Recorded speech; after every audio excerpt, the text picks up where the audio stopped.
Northwest of England. 1:45 a.m. Valentine's night. And there's trouble at a town centre nightclub. A bouncer has already been stabbed in the thigh. As another bouncer goes in to sort things out, the fight spills onto the street. Tonight, inside Britain's knife crime epidemic. Cut the main artery to my heart. Families in torment. It's the tiniest wound, and you would never think so much blood could come out of something like that. Close calls. You bleed to death in 7 minutes, and the average for an ambulance to get to you is 8 minutes. The truth. I know people, including myself at one time, that would have said, I feel naked if I don't have my knife on me.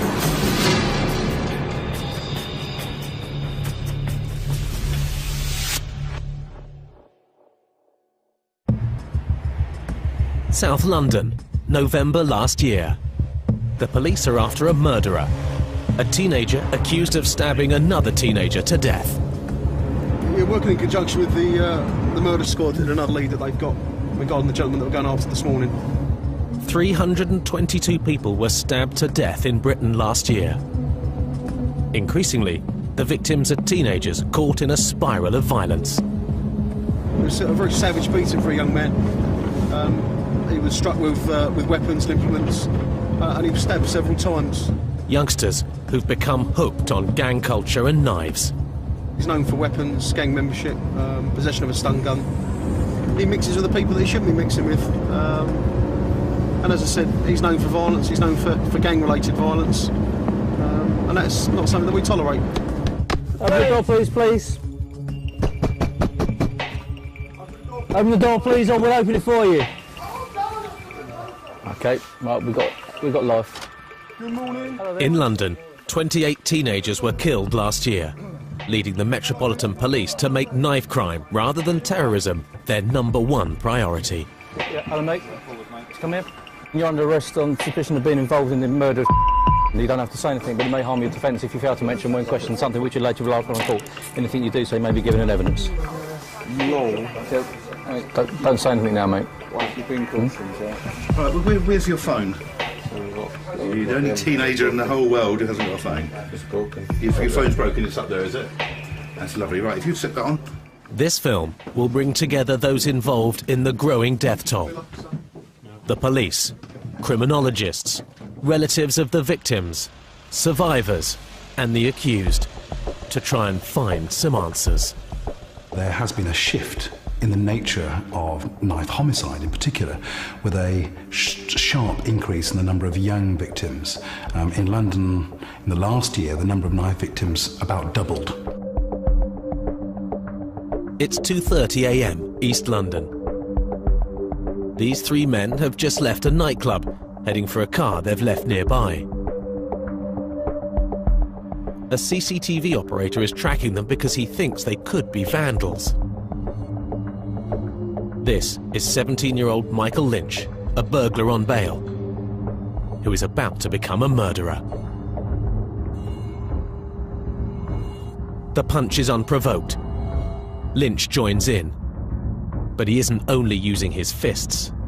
He has a knife in his pocket, and just out of sight of the camera, Lynch stabs one of the two men in the heart, fatally. The stabbed man is a 20-year-old student from Essex, Daniel Pollen, on a night out celebrating his best friend Andy Griffith's 20th birthday. Daniel tried to protect Andy, and then when they turned on him, he puts his hands up. That is a peaceful gesture. It's not violent. It's not like he was going to attack them. He put his hands up as if to say, "What do you want?" And they still attacked him after doing that. Now Lynch turns on Andy, stabbing him in the chest and back.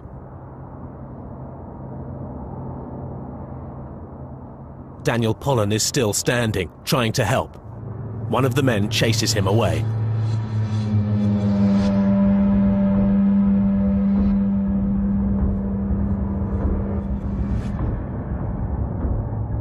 The three attackers drive off, heading home, only 40 seconds after the attack began.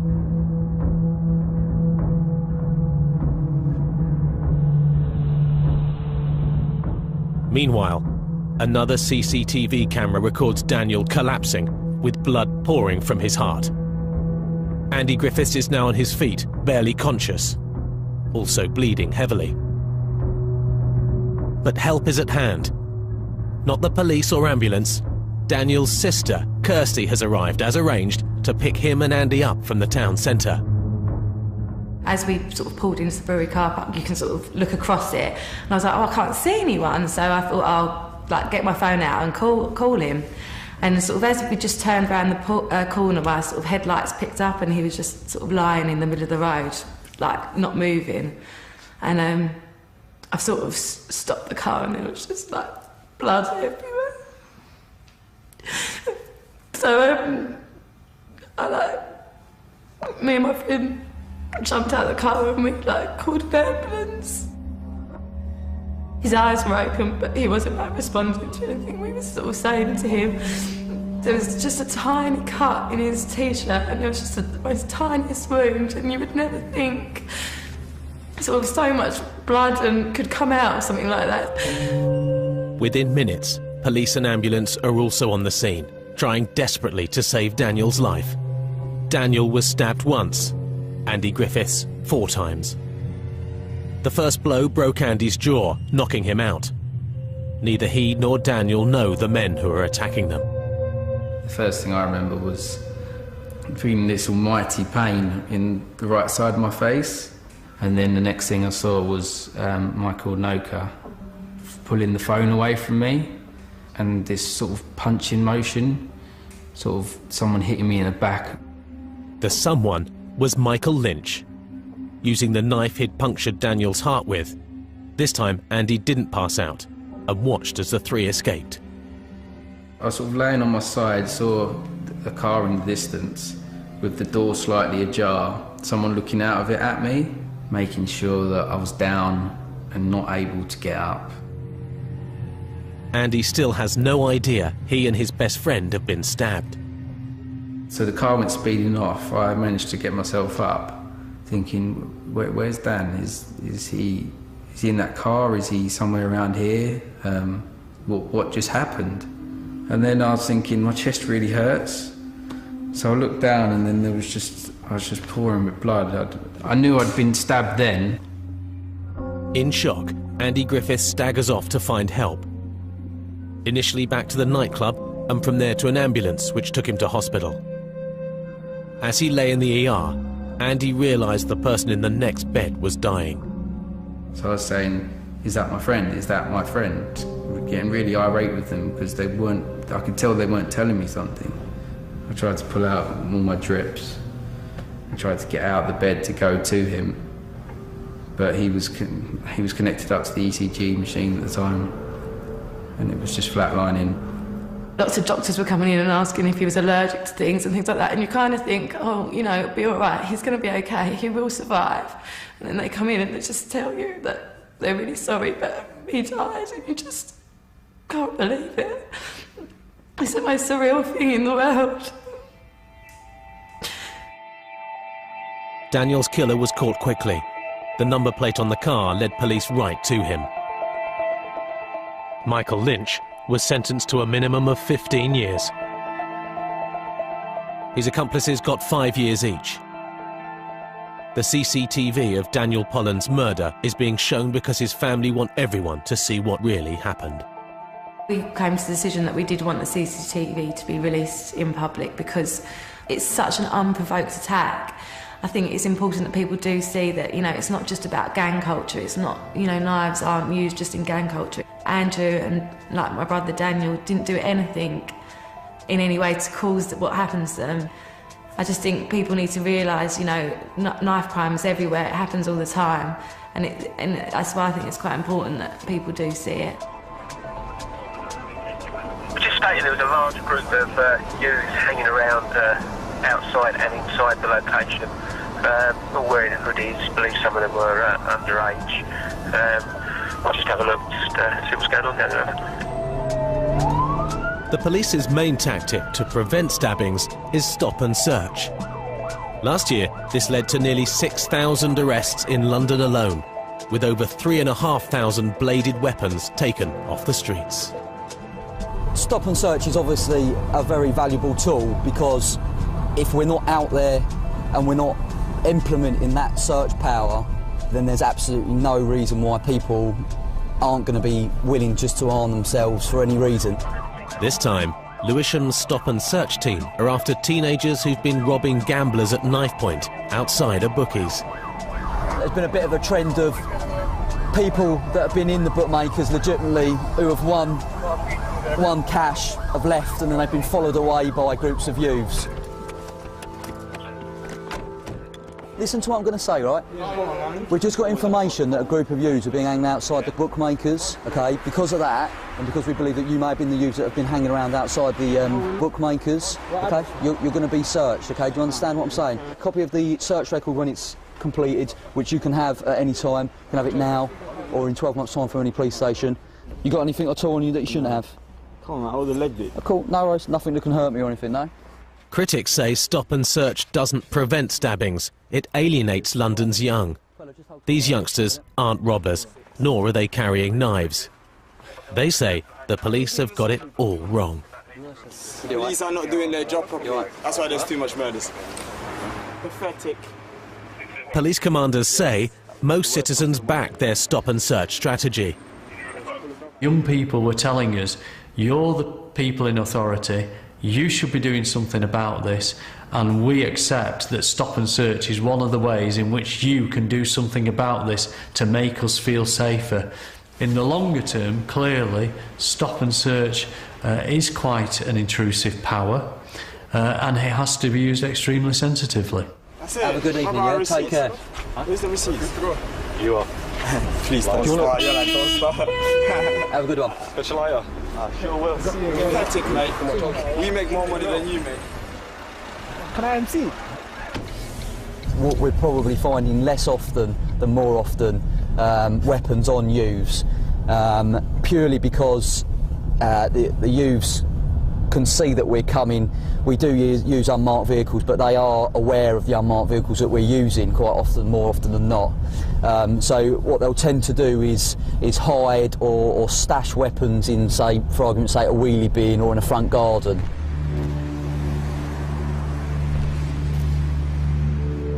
In some parts of South London, stashing knives doesn't always work. In Croydon, the police have a way of finding them. His name is Kaiser. Nice. It was kind of stuck in there. It was just, the blade was kind of half stuck in the mud. It's only been there overnight. Classic example of why this area is chosen by us. It's used as a cut-through. We know gang members and groups do use this area, and this just sort of vindicates that we're taking this tactic. Just found by the dog in the corner. Now that is a typical sort of weapon that we would expect to find in this area. I must admit that it's a bit surprising around the axe. I wouldn't have expected to find the axe, but certainly this is the typical sort of item and the typical sort of thing that a lot of the young youths are carrying. Simple kitchen knives, small, easily concealable. It isn't only bladed weapons that Kaiser has a nose for. See all these notches there? Clearly not being used for baseball, is it? I don't think balls do that sort of mark, so that actually is a very, very good find.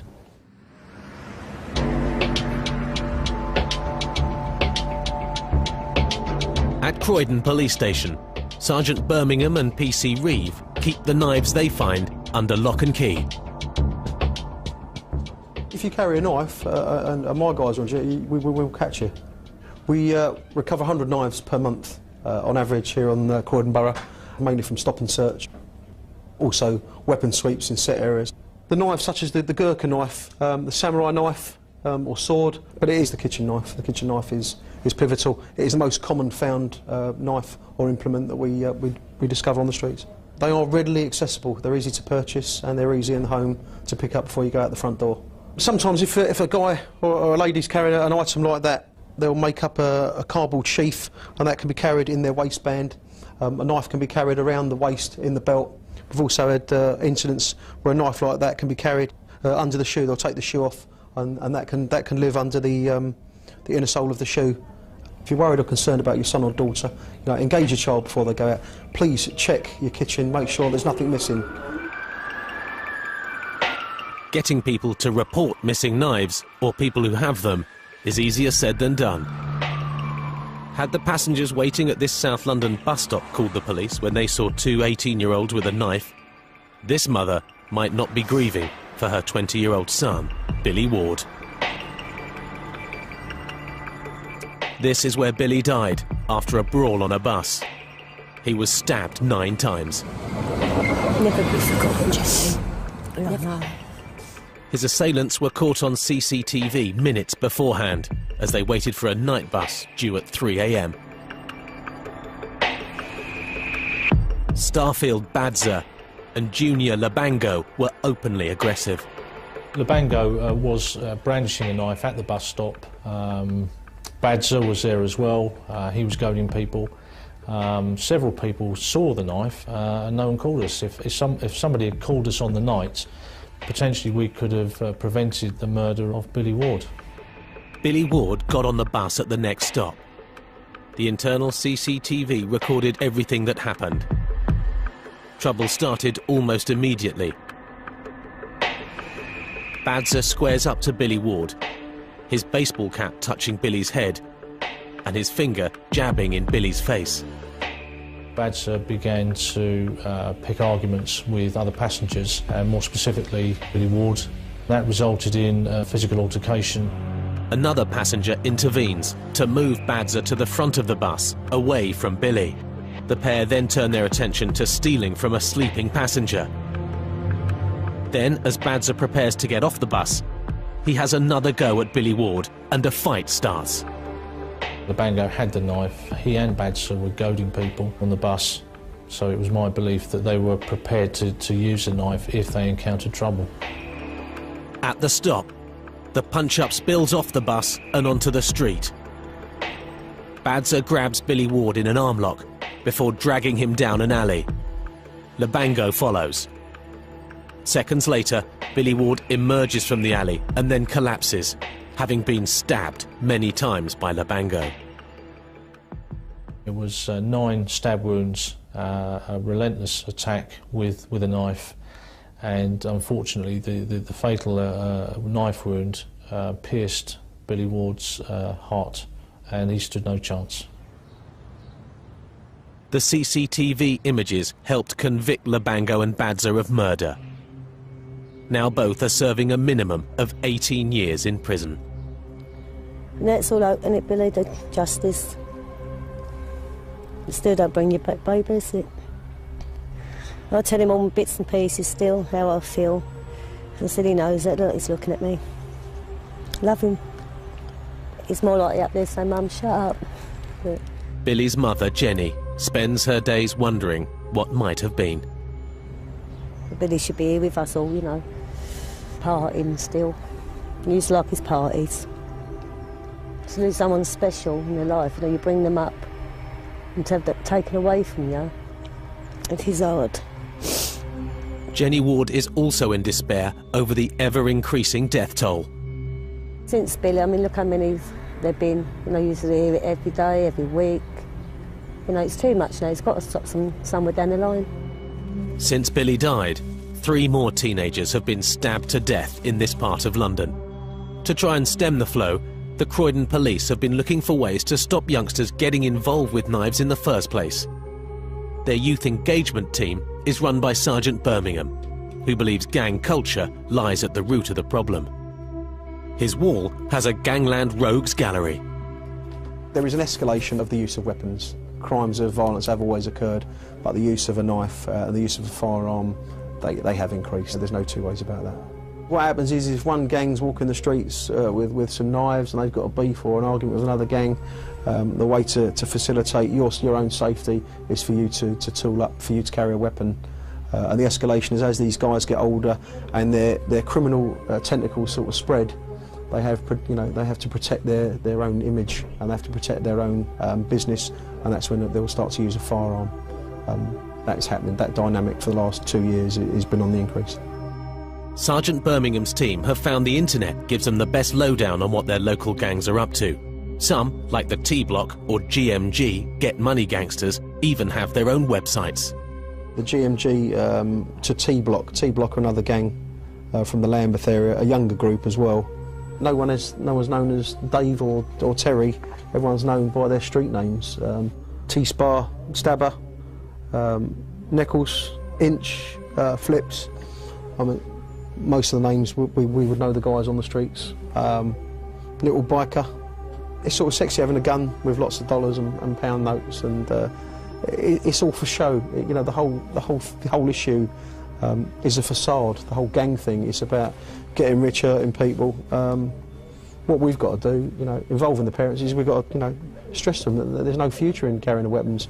You know, the only way to get on in life is get yourself an education, get your head down, and be a good person. Being a good person is something Croydon's youth engagement team takes seriously, and this involves taking unusual steps. Knocking on the doors of teenagers who might be vulnerable to the influence of gangs like the GMG, who operate apprentice schemes for new members. What you have is a gang member who will adopt, if you like, an apprentice who becomes younger. Then they in turn adopt someone who becomes little. Generally what we find is that they will be gaining protection from somebody further up the chain, not necessarily in this GMG gang. It could be a more unpleasant set of people. Little is his street name. This is the home of a young lad who the team fear might have become an apprentice. PC Reeve isn't making an arrest. He's come here to deliver a warning. No crime has been committed. This is another new initiative, letting the boy's mother know that PC Reeve has been keeping an eye on her son. We stopped him quite frequently with a number of guys that we know to be in gangs. Okay, the stuff that he's written on his wall suggests that he's in a gang. There are little signs like that we can pick up on, but we can tell you what those signs are as well, so you can look out for them. And obviously, if there's issues where you can come to us and say, look, I think in a bit of trouble, we can help to get him out of it. If we have to arrest people because they've got what we believe to be stolen property, then we're going to do that. But I'd rather come round here, have a cup of coffee with you and say, look, this gang stuff isn't for you, mate. Let's find you an activity each evening that can keep you off the street and do stuff like that. Does that sound a little bit better than being woken up at 6 o'clock in the morning by a lot of policemen coming through your door? Yeah, it's got to be better, isn't it? While London's police try to make joining a gang unattractive, the reasons why teenagers embrace gang membership are being studied by one of Britain's leading criminologists. In the most deprived urban areas in London, I think young people see that their prospects of gaining sufficient money through gainful employment to buy a home, to purchase a car, to settle down and, you know, form a relationship and have children, they see themselves as being prevented from achieving those indicators, those signs of material success. And therefore, their lives, their horizons, for many people, are relatively limited. They're limited to, am I going to get through today without being attacked? Am I going to get from home to school, or from home to the youth club, or from home to hang out on the streets without being attacked by other young people? Am I going to survive today without somebody disrespecting me? Professor Bowling's research shows that some young people see a gang as the only way to be part of a family. When somebody says, you know, join our clique, join our crew, we'll protect you, we'll be your homies, we'll be the people who you can hang with, we'll be like your family, your fam, the people that will look after you and protect you, and will give you a sense of self-esteem and protection. In that context, I think that however reluctant they may be at first, many young people will choose the protection and the safety of a gang, and will choose the protection and the safety that they feel of carrying a weapon. Teenagers who carry weapons are usually reluctant to talk about the reasons why. An exception is Alika, age 17 and a former South London gang member. I know people, including myself at one time, that would have said, I feel naked if I don't have my knife on me. Take my knife off me, and I don't feel right. I don't feel right. I feel like it's part of me, and that's not a joke. Guys who strap it to their legs at a young age, they get a rubber band. The first thing they're tying up is not it's not a stack of money, or they're not tying up a rubber band ball. The first thing they're learning how to tie up is, how can I tie this rubber band around my leg and around my knife, keep it in place, and they love that. Alika no longer runs with a gang, or batch as he calls them. Nowadays, he tries to steer fellow teenagers away from knife crime. But he remembers only too well the time he was the batch apprentice, given a knife by a respected gang member. I felt the power when I held the knife. When I saw it, when I looked at it and I knew who had held it, and obviously by now I was rolling on some sort of badge. And I know that the person who had it before me is someone that already holds respect in the badge. It made me feel like basically he's giving me his respect, he's giving me that responsibility. And he's like, yeah, I could trust you here. Being trusted with the knife was one thing. Taking it along to fights he got into, quite another. If I had been carrying a knife on a situation where I actually was to get into a fight and I got blood rage, I would have definitely done it. Because when adrenaline goes in, you don't know what you're doing. You don't remember. And that's a lot of the things that happens with the young youth nowadays. And that's the thing that people don't realize. You carry it on you, you're most likely going to use it if case that situation comes along. Where back in the day you would have punched someone, you won't punch someone this time. Because your mind is much more smarter than that. Your mind will be like, hold on, you got it on you, quickly, flick it out. By the time you realize, you're already getting some sort of sentence thrown at your face. The sentence for adults who take a knife onto the street is up to 4 years in jail. The crackdown on knife crime is also pulling in shopkeepers who illegally sell knives to teenagers under the age of 18. They're not being targeted by the police, but by trading standards officers who use unconventional methods. A 13-year-old boy is going undercover to try and buy knives as a test purchaser. Primarily this morning we concentrated on the sale of knives. If it were a natural scenario where you were going in to buy something, how would you go about it? Would you just pick up a knife, or might you pick up other items? The 13-year-old's mission is to find out who sells knives to underage children and who doesn't. If anyone asks you how old you are, you say you're 13, right? It's a bit of a detective job. You don't want to be twigged that you're involved in an operation. The whole operation is being secretly filmed for evidential purposes. And in the first shop he visits, he's able to buy 2 kitchen knives. He wasn't asked any questions, nothing at all was asked of him, and he simply purchased the items. In the second shop, the undercover teenager is able to buy a knife with a 4-inch blade. Can you confirm you just sold that? Yeah. In shop number 3, the boy goes for the biggest blade he can find. It's particularly worrying as the age of our test purchaser is only 13 years old, and he's able to quite readily buy this item, a grip jab saw, which looks lethal. With the evidence in the bag, the trading standards team can move in. I presume you're obviously aware then it's an offence to sell knives to children under 18 years of age. Shopkeepers who illegally sell knives to children can be fined up to £5,000. We've run over 1,300 trading standards operations, and about 3 in 10 of those operations have led to us being able to buy a knife, or a young person on our behalf buy a knife. So we think that's quite worrying. What we've done about that is ministers and myself have had in the British Retail Consortium and the industry to some very productive talks, and there will be a pledge coming out to clamp down on it by the stores, so we should expect to see an improvement.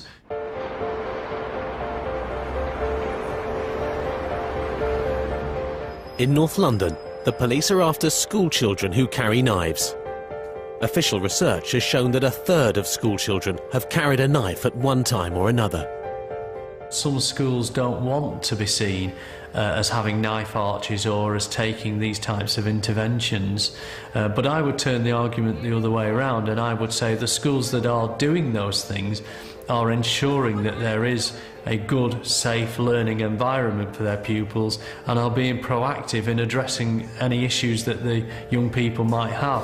The law has recently been changed to allow teachers and police to search school children without parental permission. Within a mile of this school, 3 youngsters have been stabbed to death. Not that long ago, I used to have a friend who always used to play together and everything, and every time he's been bullied by all the students, and one day he decided to carry a knife, and it was used against him at the action of him trying to use it against the other person, and he got stabbed, and I I didn't see him until now. I can't see him. He was in hospital for a long time, bleeding, and eventually he died because of a blood clot in his stomach, and I never saw him. A significant minority of young people do carry knives, as a matter of course, and they would be things like pen knives, for example, short-bladed knives, but also a small minority are carrying kitchen knives. And I think that is a phenomenon which is probably new and is quite troubling. Like in our school, a stabbing happened in our school, and you can notice them in the past that it's like more people are getting stabbed because the law is not going high enough. That's why people do it, because they know that it's about like 5 years basis, so they know that they can just get away with it. The school children also know that postcodes and gangs play a part, a big one. Most people just carry knives because they want to have a gang fight, or just because, you come from N17, you come from East London, you come from this. People want to just fight because of a territory. But it's nothing about that, because we're all just normal people. It's just the name that we're given around our area, like, we're N17. Does that make a reason why we should fight another area? It doesn't make a reason. We're all the same. It's just silly. It's not only the kids and the school which get searched. The police sweep takes in nearby housing estates. On one of them, a knife blade has been found.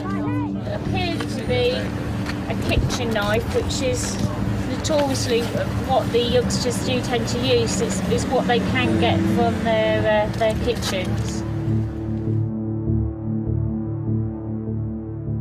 Increasingly, towns and cities throughout the UK are using CCTV to try and spot knives and catch those responsible for the stabbings. Here in Wigan, in Lancashire, a council CCTV operator was able to not only warn the police about the man running amok with 2 knives, but also to let them know where he craftily hid them in an attempt to avoid arrest. Under the police car. The same CCTV system helped identify and convict 3 men who attacked and stabbed an innocent 21-year-old outside Wigan's town centre nightclub. The operator's feedback got medical help to the scene faster, and the victim was saved from bleeding to death from a severed artery. But Lancashire or London aren't the worst places in Britain for knife crime. Scotland is. If you are male, aged between 10 and 29, you are 5 times more likely to be stabbed to death north of the border than anywhere else. We have a chronic problem with violence in Scotland. In Scotland, our homicide rate is, for the most at-risk group, is between 10 and 29-year-old males is 5.3 per 100,000 of a population. The equivalent rate in England is 1 per 100,000 of a population. Aberdeen, northeast Scotland. This children's playground is the scene of Scotland's latest stabbing. 2 days ago, John Adams' brother Ryan was attacked with a knife. The incident happened just down there, beside where the 2 cars are parked. Happened in the afternoon, so everybody would have seen most of it, what had happened. John's brother, Ryan, is being treated here in the Aberdeen Royal Infirmary. Doctors saved his life, and already he's up and about, to the great relief of his mother, Fiona. They said there was some bleeding somewhere in his body, and he was getting an ultrasound scan beside his heart, and his stomach was all hard, and he was white.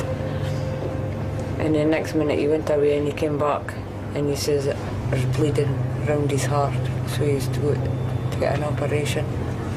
So we never got to see him until he came out the operating theatre.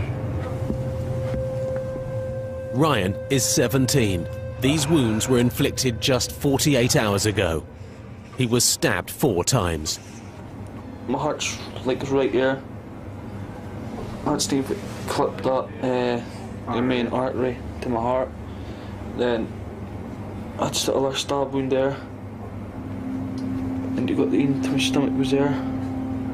Then not university, it's 3 tubes. So you got it in my body. Then they slice that bit open to get to my heart for heart right here. Then for my stomach, they just here. For eating. It was for eating and eating on my back. The blade was like 3 inches or something. A little kitchen knife. And it does that. For the rest of my life. Ryan owes his life not only to his surgeons, but also to a boy at the playground where he was attacked, who wrapped him tightly in a jacket to stop the bleeding.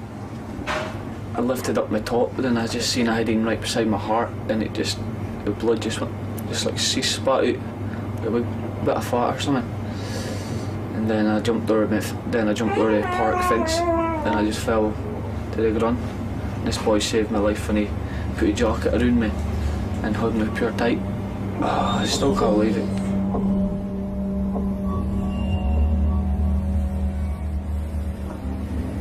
It was just nearly taking my life away. Aberdeen is not the worst place in Scotland for knife crime. Glasgow is. It's also the murder capital of Britain, with more killings per head of population than London. We have 3.5 times the number of homicides committed by using a knife than anywhere else in the UK. 3 times means around 40 fatal stabbings a year in Glasgow alone, with a further 214 attempted murders with knives. Almost all are gang-related, statistics which some Scots take for granted. We call that recreational violence, and it's based around territory. And the territories that we have and the gangs who operate within them have been there for 40, 50, 60 years. It's the same gang names. They fight in the same areas. And they will fight and attack you because you don't come from that area. We have probably 100 and odd gangs in the west of Scotland. In one area of Glasgow, in the East End, we've got 55 gangs. We've got about 700 members of those gangs, and they'll range in age from 12 up to early 20s. Matthew McAllister, 16, and Dennis Scott, 19, live in Glasgow's East End. They also know all about the gangs. Dentoy, Baltoy, Provi, Drummy, Agro, Skinheads, Tom. Over here's Skinheads, this is Wellhouse, and Maceley. The bottom party, it's the worst, that's where mostly all the fighting that happens. It's Torn and Skinheads that hate each other the most. Some of them can get slashed, some can get stabbed, or else you can get chopped with a sword or something. If you were going to walk through there, then you would need to have something on you. Somebody shouting at the bus, you're funny. The territorialism that underpins these Scottish conflicts is being studied by Professor Keith Kintrae at Glasgow University. He's discovered that the battle lines get drawn at an early age. These maps represent a particular part of Glasgow, and they were drawn by young men who were attending the same school. The main road goes down the middle, and for this guy here, he feels safe in his home territory, which is the area marked with the red boundary, and the other side is where it's unsafe, which is marked don't go on here. And for this guy, it's safe on this side and it's unsafe on this side. It's a mirror image of that one. These territories are both very, very clearly demarcated. Can't you cross that road and can't you cross that road and you can. So can't even go to the garage along you. You go down to get a packet of fags or something. You've got a barrel running there chasing you, so you have. The threat from the Bar L gang is bad enough when you live across the street. It becomes positively lethal when your parents split up and move house, putting you into enemy territory. My dad moved to Bar L, so he did, and my ma kicked us out and I had to go stay with him. And they knew that I was very risky. They smashed my dad's motor up, put his house windows in, so then my dad kicked us out. He wanted nothing to do because it was causing him hassle, so my ma took us back in. Can't go nowhere. I got done with a, what's it called, a Stanley. I got caught earlier, so I did a police spotter, just grabbed us, I had a Stanley in my pocket. I got done with that. See the day that happened to me, that was it, man, bang. Never out again, I sit in the house now. If we're in here, we're alright, nobody say nothing. But besides, if any, like, these people see anything happening, they'll run and help you, so they will. It's just it, man. If you've got your other schemes, you'll probably take a knife or something with you to keep yourself safe, know what I mean?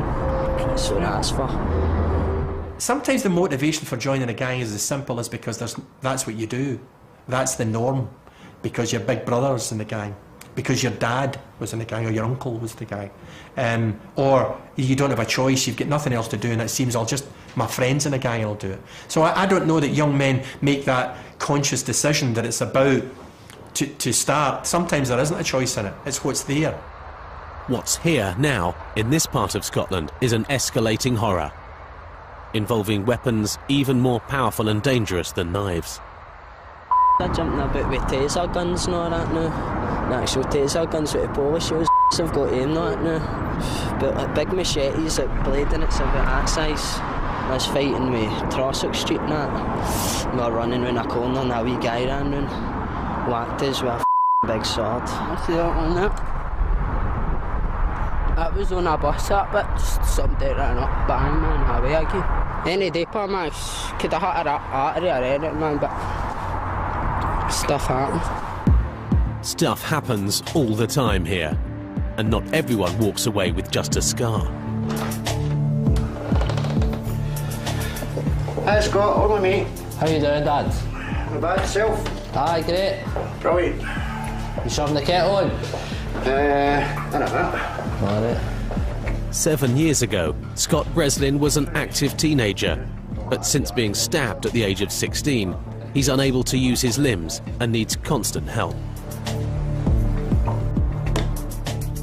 He's a normal 16-year-old, so I used to sort of run and jumping and climbing and whatnot, and then all of a sudden these limbs aren't open to him anymore. Scott was the victim of an unprovoked attack by two fellow teenagers. A single knife wound left him a quadriplegic for life. This was the spot here where it actually happened. Just seen the knife came round the side of me, stabbed me in the neck, and it just felt like a punch. As soon as I felt that punch, I just hit the ground and the lights went out. I lost my teeth, shattered my nose. The spot on my neck is probably about a centimetre long, but it resulted in me being paralysed from the neck down now. The teenagers who attacked Scott were caught and sent to prison, but Scott's father feels let down. To me, the punishment they got didn't suit the crime. Those two guys, one was sentenced to 10 years, the other one was sentenced to 4 years. The one that was sentenced to 4 years did 2.5. He was out pretty much no long after Scott got out of hospital. Because the way the judicial system works, they only start to half their sentence, which is the biggest betrayal of all. They're both out now, but I'm confined to a lifetime in a wheelchair.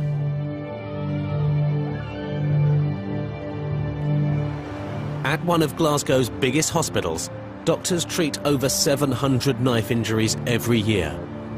Most are truly horrific, even when you know the victim survived. Quite clearly is a knife sticking into this man's back. This is within what we call the cardiac danger area, and you know the lungs are there. There is the major artery from the heart there. You can actually reach the heart there or the aorta, and that can be a fatal injury very, very easily. Rudy Crawford is the senior consultant surgeon in the A&E department. He's seen every kind of knife injury. Machetes are very popular. They used to sell them down the barrels for £3 or £4, you know, and it's surprising the number of people that carry them about the person. Here's our other machete injuries, which has gone right through the muscles on the back, right down to the rib cage. The catalogue of injuries is testament to the skills of the surgeons and a damnation on those who inflict them. Over the years, I've almost been driven to despair at the frequency and the prevalence of the violence that exists, you know, and particularly at nights and weekends, and a lot of it involves alcohol, and sometimes you despair for humankind because a lot of it is just sheer barbarity. Many of Glasgow's stab victims do not even tell the police what happened to them. In our experience, at least a half of them are never reported to the police, and in some cases, you know, up to 70% may not be reported. Dr. Crawford has been treating stab victims for 30 years. He believes that all too often, the people who do the stabbing don't fully realise what they are doing. Over the years, I've come to the conclusion that most people that carry knives and use knives don't see beyond the next 6 inches or beyond the next 10 minutes. They don't seem to understand the consequences of these things. It's often a matter of millimetres that make the difference between a trivial injury and a fatal injury. And of course, there's this common misconception that if you use a small knife or a small blade, that you cannot inflict a serious injury on someone, and that's just not true. I mean, I could kill you without any problem with a half-inch blade, there are major blood vessels very close to the surface of the body, major organs that are very easy to reach even with short-bladed weapons. And of course, if these people don't spend years studying anatomy like I have, they don't know how to avoid these things. Avoiding knives in Glasgow isn't easy. These young men are here to pay tribute to a teenage friend, nicknamed Biscuit, who was stabbed to death, possibly by accident. Biscuit, rest in peace. I don't think it was meant, but it was just, it was like arguing with somebody and somebody just knifed him, and he was right in the heart, and he died. So that's just the mention there. Biscuit, rest in peace. What age was he again? 18. But it was somebody we knew that done it. So the way it affected us was kind of gutted and all that and whatever, all that, but that's about it, I can tell you. But the honesty doesn't extend to calling the police or telling them who did it. You don't grass, you can't grass. It's one thing nobody can do. Is there someone that's... You don't do it? If you're a grass, then that's it, man.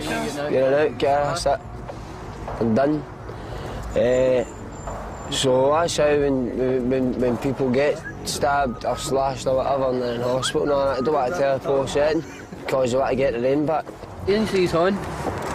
15 outside, man, about 25 inside. Oh man, me and my pals went into a shop to steal a bottle of vodka, that man. The guy ran out and grabbed him, so I put a bottle there, he said his brother chopped us. Last thing I remember was an ambulance. Hey, where's that scar with Pride Big Kev? He wears it like a Rolex. Show me you got shot. Aye. This is his track marks. Look at that as well. Kitchen double right through there. There through the other side. What else? Don't know what else to say. He's been stabbed, he's been slashed, he's been shot, he's been shot, he's been shagged. And I've been jailed. The laughter conceals a terrible legacy. A generation or more of Scottish men who have lived to tell the tale of their own stabbings. Take a walk down most streets in the west of Scotland and you'll pass some young man or some older man who has a severe facial scar, and that will inhibit them for the rest of their lives. I don't know what you're standing with an open razor. That happened to me, they could give me on my lip. They're there, right up. I mean, so I don't know what done it. I know the fact it done it. Would you employ someone with a scar like that? Kind of a serious effect on relationships? How would you have a good relationship with that? It's to see it with you know, a woman, for instance, those personal relationships, or even friendly relationships with other men and peers. How would you relate to them? And the thing is, when you look at that man, that's what you think. But the truth is, if he has a scar on his face, he's a victim. I was held down. My eyes were shut. I was steaming. And they want to make it on my face instead of my body, because I don't look at my body every day. So that's more or less plain and simple. Just a show, innit? Just a show. You're a wee fella there, right? He's probably going to grow up to be running about the gang and drinking and running about the streets and beating people up. It's just the way it is. It's a knife culture.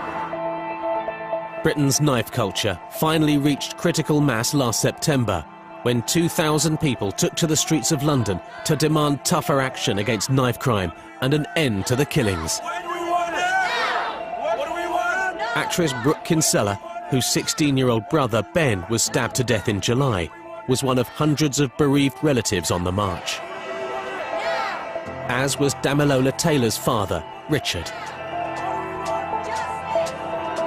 And in Hyde Park, Brooke Kinsella's fellow actress Linda Robson added her voice to the campaign. We are all here today to remember the families and loved ones who have been victims of this horrendous knife and gun culture.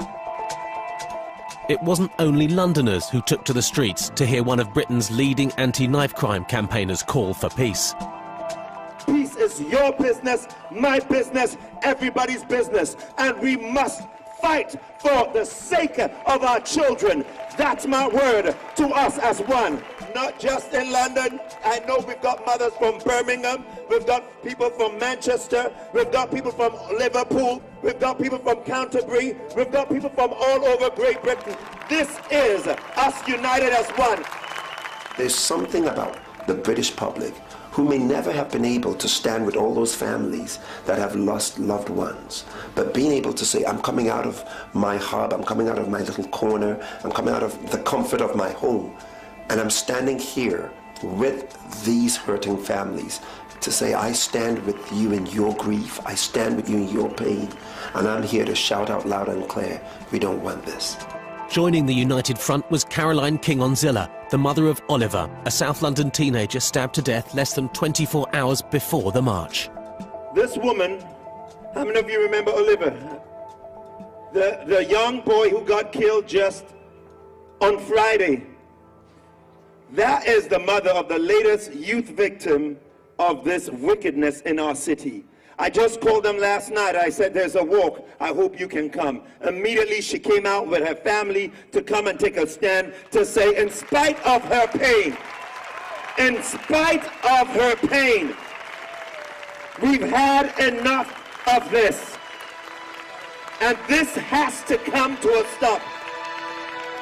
Some mothers may say the pain is too much for me, I can't come out, I can't come into the public, I can't take a stand. But when I saw her there, I was so elated, and asking her to come to the stage was just so special. That was a moment for her, and for all of us. For all of us, a moment of courage. Oliver King-Onzilla was 19, a prize-winning footballer. He became the 20th teenager to be stabbed to death in London last year. His funeral became another rallying point.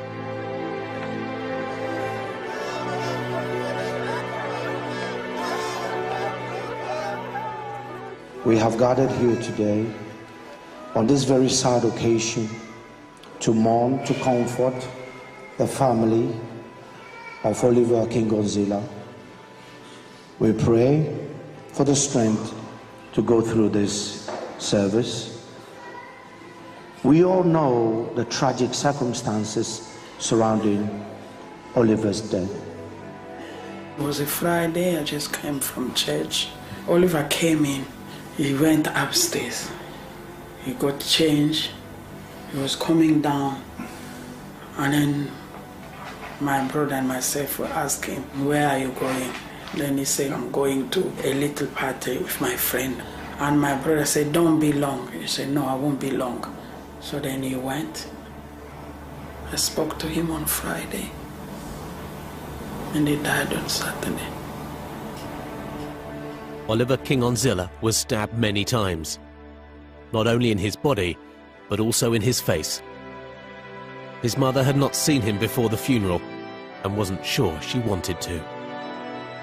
For the beginning, we didn't want to open the coffin. We said we don't know how bad he was injured because I didn't see the body. I didn't see him. Since he died, I wanted to keep his memory that night when he was going out. Very happy, very handsome. But Caroline knew the funeral would be attended by many young people, and she saw an opportunity to send a message, one intended to shock. In another way, I wanted them to see. I was thinking that if they open and they see all those injuries he had on his face, to see what, what your action can bring as consequences in the life of people. By making her son visible in an open casket, with his facial injuries there for all to see, Caroline King-Onzilla hoped he would serve as an important deterrent to anyone thinking about carrying a knife. Having that coffin opened up, in spite of the fact that he'd been stabbed in the face, and, you know, again, that, seeing his face, and, you know, it was very challenging for so many people. But I think that some young people, 1, 2, 3, or 50 or 100, I don't know, would look at Oliver and say, this is not what I want to do to another human being. This is not how I want to end up. And, you know, whatever they need to do, her message was to just try to deter people from killing. Her son was a great kid and didn't need to be killed. And that's the message she wanted to get across. You don't need to destroy and steal lives. If you walk on the street carrying a knife, can you look at me eye to eye? You will never have peace. Where are we going? Something has to be done.